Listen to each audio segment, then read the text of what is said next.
вот этот год, который идет противостояние центральных властей и региональных властей, говорят, региональные нехорошо употреблять, а властей автономии, оно где-то своего рода катализатором послужило к тому, чтобы вот эти силы начали приходить в себя от определенной спячки или же ожидания. Давайте не будем, мы говорим ожидания, что когда-то кто-то сделает нашу автономию вот такой очень прекрасной, где будет очень комфортно жить.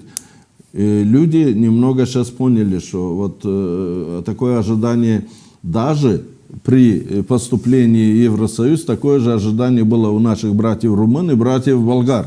А к чему они пришли, мы все знаем. Румыны немного одумались пораньше и взялись сами за свою страну. И то. Сейчас там все равно ситуация очень сложная перед выборами в президенты. А мы... Которые еще как бы непонятно, когда пройдут. Да. А мы... Я считаю, что позитивным фактом в этом году, вот этот текущем году, то, что вот реанимировали работу общественной организации «Девлет». Это один момент. И реанимировали или создали вот общественную организацию «Патриоты Гагаузии». Можно относиться к их программам по-разному, но это элементы объединения вот тех сил, которым не безразлична судьба автономии.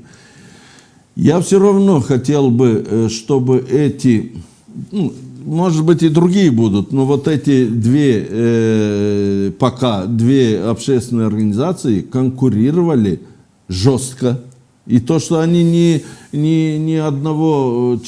только одного направления, у них есть разные мнения по некоторым вопросам, это даже хорошо для того, чтобы вносить коррективы в развитие нашей автономии. И вот эти прототипы региональных партий должны, я считаю, что выправлять ситуацию, сложившуюся у нас в гагаузской автономии, и вокруг них наша политическая элита, она все равно есть, как бы мы ни, они в каком-то состоянии пребывают, но она есть, должна объединиться и взяться за наши. Никто не придет к нам сюда, чтобы нам сделать такую прекрасную цветущую Гагаузию. Сами должны.